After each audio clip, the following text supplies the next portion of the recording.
Hey guys, good morning. Ayan o, dumating na sa atin yung may dalang pinya. Laki o. Dalapan na natin. Ayan, talupan mo na Ate Linda at nang makain na. Ayan guys, mga dala na Ate Linda langka. Ano, patinyog, di ba? Dala mo. Ayan. Pati saging na saba. Pwede itong pakro, di ba Ate Linda? Saka itong isa, ano to? Laton, anong tawag dito? Latondan daw to na saging. Ayan. Kadilis pala guys. Ayan, yung mga dala nila Ate Linda. Ang laki-laki niya no. Pwede ba itong tanim? Mahirap ata yung balatan. Ang laki. Dapat inano mo yung kutsilyo. Anong tawag doon? Hinasa mo.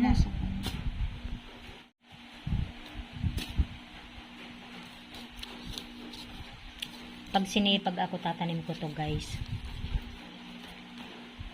Magbalat muna tayo ngayon ng pinya. Nag-ayos pala kami kanina ni Ate Linda, nilipat namin to. Yung upuan dyan. Ayan. Yung cabinet to, nilagay namin doon sa may gilid. Yung rep, dito namin nilagay. Ayan. Ayan guys, gigil na gigil sa Ate Linda magbalat ng pinya. Ang laki kasi talaga. Baka mapurol yan pang ano mo. Kutsilyo mo. Yan, matatanim ko pa ba yan?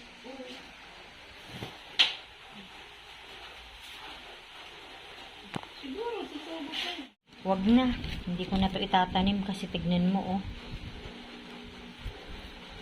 Talagang nasa ano na siya.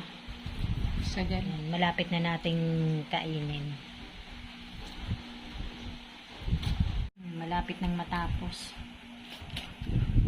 Kakapagod magbalat mo. Masarap lang kumain. Yan, tapos ang balatan ni Ate Linda, tapong ko dyan sa may basura. Ano muna Ate Linda? Hiwain. Wow, sarap. Kain tayo guys.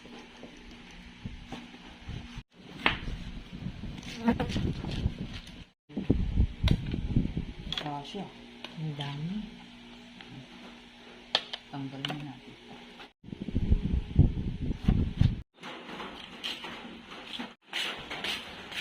Ayan guys, hanggang dito na lamang. Maraming salamat po sa inyong lahat sa panonood sa aming channel. God bless everyone. Bye. Ayan na naman yung dalawa.